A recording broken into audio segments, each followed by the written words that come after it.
Hello students, such a good opportunity that we can meet here in the sixth meeting.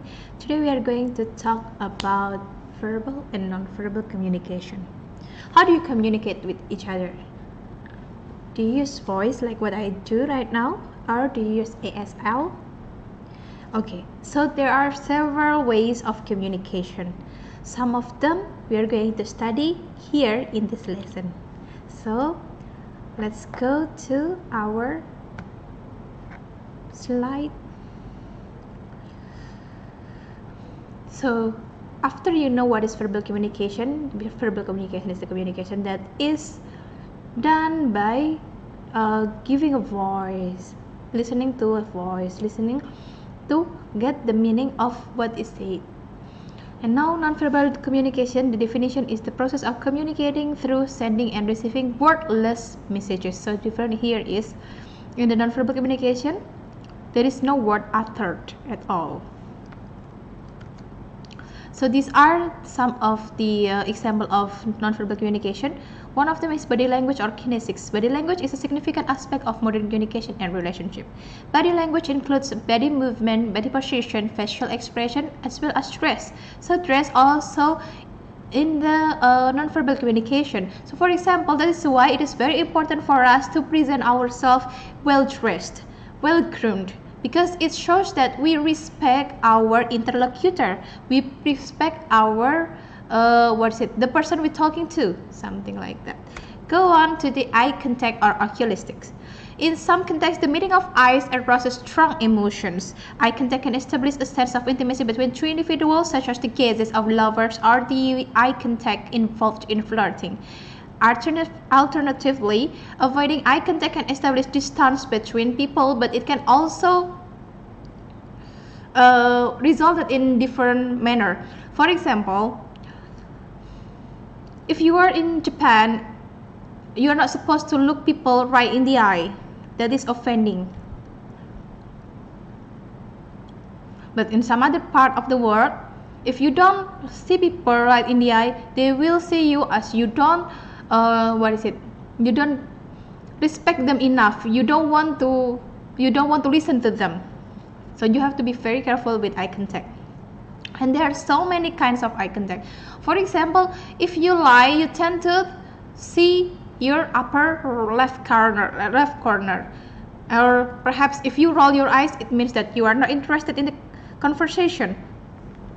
So the eye contact is very important to maintain a communication. Next we go to touch or haptics. Touch is culturally determined, but each culture has a clear concept of what parts of the body one may not touch. Basic message of touch is to affect or control, protect, support, or disapprove.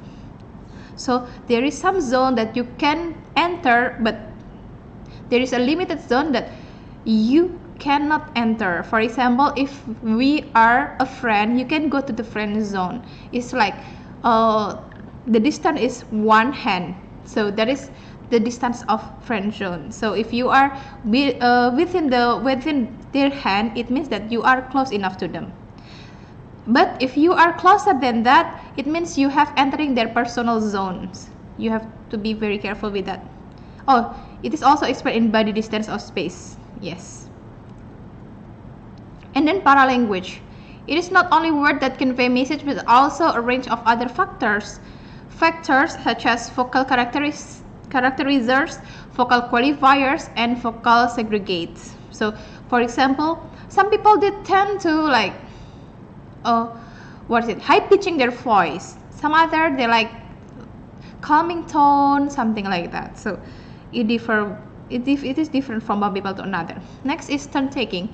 In normal civilized Western type of conversation, speakers do not speak all the time. They will wait for their turn. So if they speak simultaneously, then people will be confused which one saying what first. See? So they cannot concentrate on that very person. That's why turn taking is very important in Western culture. The way that turn taking works in a conversation and the role of silence differ between cultures. In some it is acceptable and even desirable to interrupt, whereas in some other it is normal to wait for your partner to finish speaking before making your point. So, for example, you have objection. then you have to wait until they finish all their words first, and then you can just say what you want to say. That is usually in Eastern culture, yeah. But some others you can like take turn if they give you a hint. For example, in some cultures a period of silence is accepted as the norm. This is in Japan, yeah. Or some other they like give some space like between their words, and they will just give a small period of silence. They will be, that means that they are waiting, it is waiting for your respond. Next. Okay, so that's all. Now your assignment for this meeting is to find, so you are going to find the example of non-verbal communication that happens in the culture, for example, and how it is different with the culture in your own country. For example, in some country you do this or this to salute, but in some other countries you can just kiss cheeks or you can just hugs. Now, you can try to learn whether that is different or the same with one country with another country by making a paper about them. For example, you can choose whether you want to take eye contact. Eye contact itself, there's so many examples of eye contact. See, and you can see, for example, if I say in Italia, or maybe you want to use kinesthetic body language. For example, in Italia, it means that we are asking them what happened, something like that. But in other countries, this can be very rude. Okay, for example, like this one in one country, it can means very good, but in the other country, it is an insult.